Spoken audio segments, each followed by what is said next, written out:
What I would like to speak about is the purpose of life, the meaning of existence, and how we might be able in our lives to find and to cooperate with the meaning of existence, the true nature of our lives, what they are meant to be, and how we can find that, and how we can join in with that. And the first thing I would like to offer right now is that the true meaning of our lives is to be co-creators with God. That is why we were originally created, and when we are resonating with that, we will find that this is what brings us true happiness and true joy, and how we can feel true love, either when we are by ourselves or when we are together. If we lend our attention together or as individuals towards this true purpose of co-creating with God, this is how we can experience joy. What we have in our world, this three-dimensional world we are appearing in right now, is something which I call consensus reality, which is a false reality that we impose upon ourselves and upon each other, whereby we take a belief system, an extremely limited expression of our true nature, and we conform our behavior and our thoughts, or we attempt to do that, in accordance with this limited belief system. And then as a collective, as a group, we reject and alienate and criticize and blame all of those individuals of our human collective who will not or cannot conform to this limited belief system. And in a group, we tend to actually lower our collective consciousness in order to conform our individual, very unique natures into this artificial belief system. And even if we're two people together, we have beliefs and expectations about what the other one will do, how they'll act, how they'll be when they're with us. And even with two people, we will reject the other person or criticize them if they are unable or unwilling to go along with our personal ideas, our personal projections of what that other one should be being like. And so, on a small scale, this results in disagreements and a feeling of rejection, anger, jealousy, and fear, blaming, being anxious, feeling disappointed, feeling frustrated, being negative, getting bored with the other person. And on a collective scale, this exact same dynamic results in all of the conflict that we see around us, with certain people having a collection of material wealth, more than they need, whereas many others are in severe deprivation or even starvation. Warfare, conflicts, political boundaries, all of these things are externalizations of a very profound and yet simple truth, which is that we were created in order to co-create with God. And this world is a reflection of all that happens when we forget our purpose and when we do not do what we were created to do. In order to find our purpose, either alone or together, first we have to understand what this word God means. So let us look into that. What is God? Look into yourself. Ask yourself who God is. Is God something also created from the belief systems of the world? From these limited understandings, we have often rejection of God. We have atheism, or a complete denial of anything that isn't within the five sense material realm. This is how severe of confusion occurs when belief systems come into play in attempting to define what has no limitation. So moving beyond that, what is God?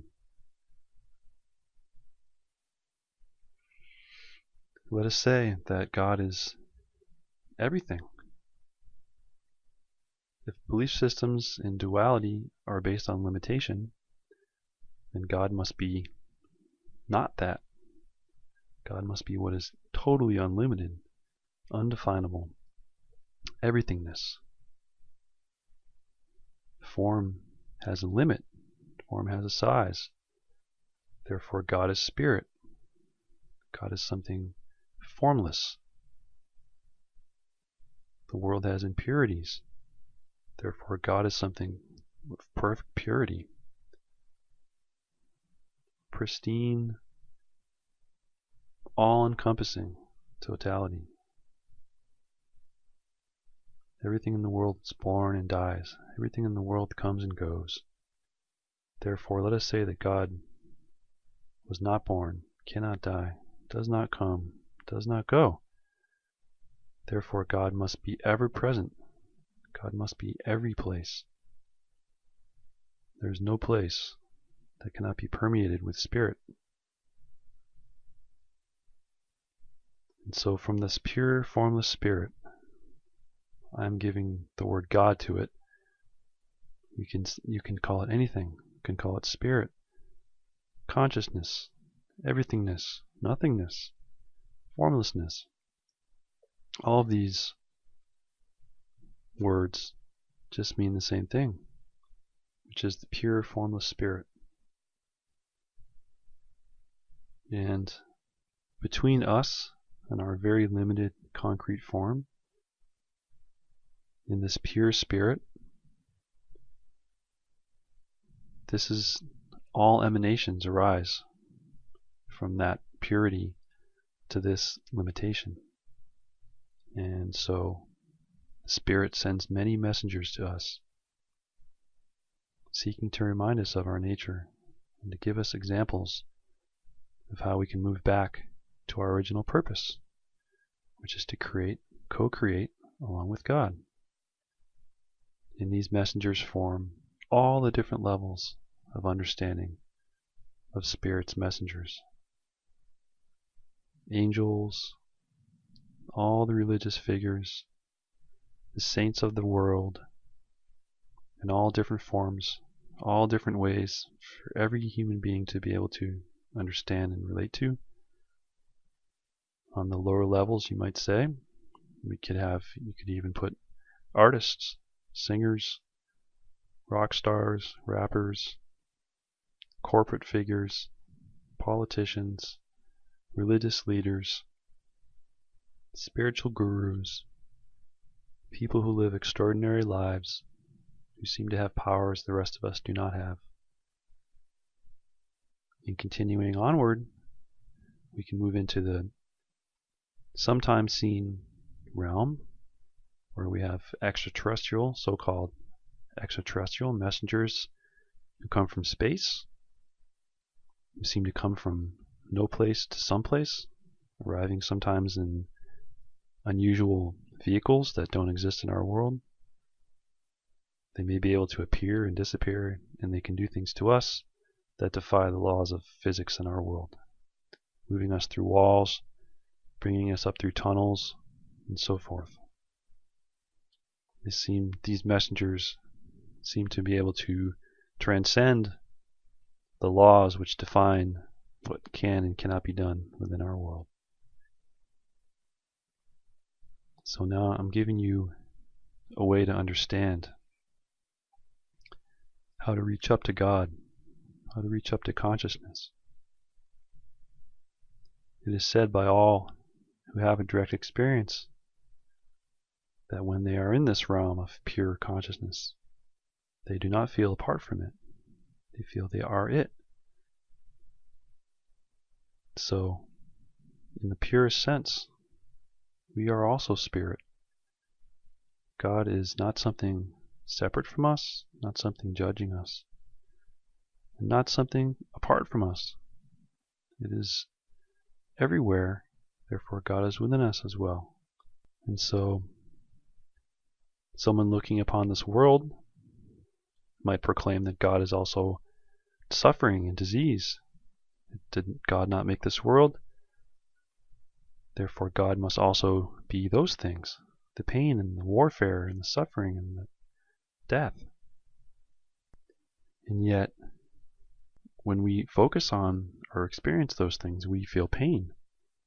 We feel all of the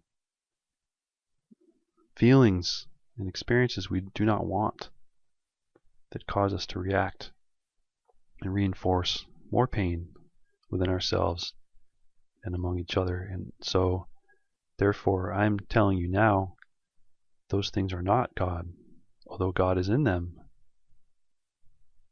God is aware of everything because God is this pure field of awareness that allows us to be aware. However, I'm going to put forth a new idea to you now, that because God is not in judgment of us, this only alone would explain how we can have free will and be able to create apart from God. And yet, there must be laws, there must be ways, signposts by which we can remember ourselves and remember our true nature and go back, start to move back to our original purpose. And these are the laws of karma that have been defined by religion. And the pain and the dismay that we feel when we see the light in each other, when we love each other, we wish to reach out to each other. In the purity of this movement is to join with each other in co-creating with the totality. But because we have fallen out of our pure state of awareness, we reach out to each other with these impure ideas that come from the world, that come from the ego, the mind that participates in creation apart from God. And therefore we feel pain and suffering, and we give these reflections back to each other because we have forgotten our true purpose and our true nature. And so, hear this voice as another messenger of spirit, reminding me, reminding you, anyone who hears these words, that our true purpose is to return to our original created nature, which is to not be apart from God, which is to create within form those qualities which are imbued within formlessness. And so, how do we know? How do we know how to do this? Well, first there must be the intention. In order to create, we start with the intention. We start with the visualization. We start by focusing back on truth, on consciousness, on God. To find the qualities. How can we find them? There must be a way, as God is within us, for us to find what God is and to begin to resonate with that purity. And so, how do we know when we're doing this? Well, the primary means that we're using to navigate in this world are with our eyes, with our senses, with our thoughts, with our emotions. And so we can use these tools that our bodies contain within them. Some of our senses may be pure, some may not. We may have trouble hearing. We may be blind, and so on. But nonetheless, all of us have sensations, and especially all of us have emotions. And so we can trace our way back to God through our emotional self, because all of us have the ability to feel happiness. All of us can feel the joy when we receive something that we want, whether it is something physical or knowledge, or someone telling us they love us, or feeling that we're free, that we're appreciated, that somebody has gratitude for us for what we say to them or what we do to them. This is what we're all seeking from each other, but we do it in impure ways because we've fallen so far from our original created state that we all have so much of this not of God energy within us, and it wants to release. And so now I'm pointing right here at how we can reinforce truth within each other as we begin to awaken. We start to feel, little by little, our original truth. And when we get a taste of this, it fills us with love and happiness, and we want more. But typically we start to reach out to each other by forming new belief systems, new ways of limitation, which may be bigger cages, but are still cages. And there's nothing wrong with that. And God is in that too. But if we can remember the pure state, the original state of ourselves, we can evolve so much more quickly, and we can make ourselves so much happier and make the people around us so much happier by remembering, by keeping some space in ourselves for consciousness, for awareness, for joy, for God, for love, for the heart, which are just different words of either describing this pure formlessness or the messengers of this formlessness which seek to reach us in all the different ways we can understand. Feel the love. Just feel the incredible love it would take for the pure spirit, which knows no impurity and which is pure love. Think of the creative force it would take to be aware of all the different forms of unhappiness and suffering and that which is not of God, which are within us.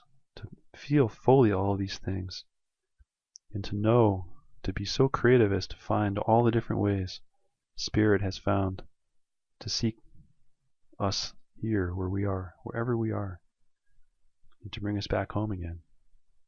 And so let us do a little exercise here of how we might tune in to that pure spirit, any place that we are. From the deepest depths of depression and victimhood, we can bring ourselves up, directly up, emotionally, by simply reminding ourselves and remembering that we were created. We know that because we exist. We're here. We have a life. And this life is tied directly to all that is. And all that is pure love. And so we can let ourselves feel that joy. We can let ourselves feel that love. We can feel the creative power of Source within us right now. We can feel passion for this love and this purity, just ever here, full of light. As much as we can handle, we can let that love come welling up through us. It gives us happiness. We can create together with God by doing things just like what I'm doing right now. By simply allowing myself to be a channel, to be a messenger of spirit. I can say I am so and so from a place other than here, or I can simply speak and allow that energy to flow through me. And by allowing it to flow through me, it flows also into you in any way that you are able to receive it. And so you can feel my enthusiasm. You can feel my positive beliefs, my optimism. You can feel my hopefulness and my happiness. You can feel my joy. Throughout this talk, I'm using the words from a chart called the Emotional Guidance Scale, which I have found and continue to find to be a very profound tool of self-exploration and healing and remembrance. And so the emotional words I'm using, which everyone can resonate with, when you use a word that describes an emotion, everyone knows what it means. They're so universal. Is really the most universal language, is the language of emotion.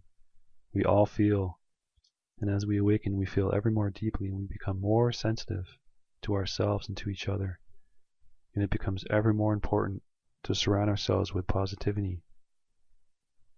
And even if we don't, or we can't have that, if we have the products of our creation of the past, of our forgetfulness, may still be resonating through our energy field right now, and there may still be a lot of this not of God creative energy in us that we must process. Even so, if that is the case for you and for me, by simply remembering pure consciousness, to remember that God is with us now, always, we can keep coming back to that. Whatever happens to us, we can be forgiving of each other. We can be loving of each other. We can make more efforts to create along with God. Every way that we have, all this talent that we have. You may, like me, you be able to speak, to sit down and speak like this. If that's your talent, you can do that. You may have musical skills. You may have a beautiful voice.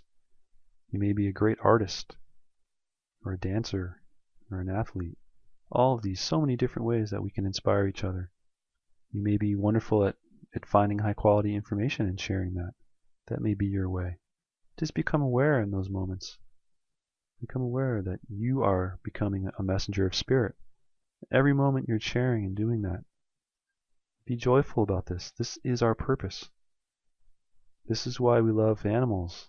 This is why we love nature. This is why we love to be in love. Why we love to have children. Children are creation. We are fulfilling our creative purpose by doing that.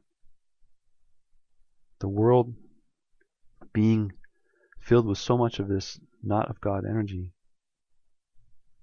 creates so much impurity and difficulty for us in our creative process here.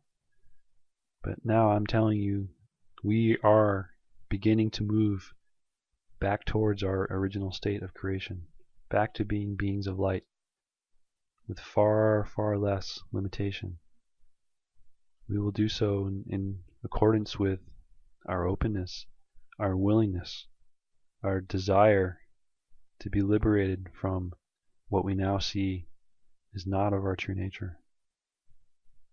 Here I'm going to encourage you to take the time out of all your days to remember who you are and why you are.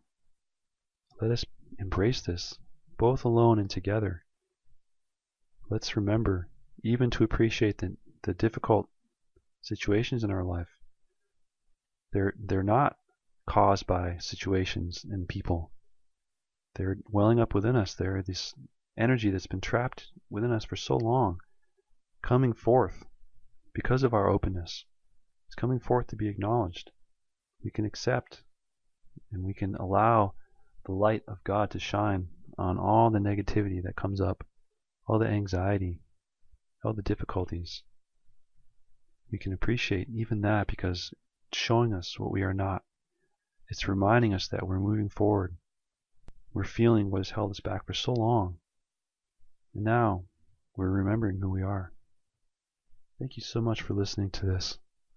I want to send the love of Spirit forth from me to you who is listening to these words. I want to fill your heart with love. It's beaming through me right now. Please accept this gift coming from pure spirit to you. Love has never left you. Love has never judged you. You are as pure as ever. One day, may it be soon, we will join together with such pure love that we once again create as purely and as beautifully as our moment of creation. Thank you for listening. All love to you.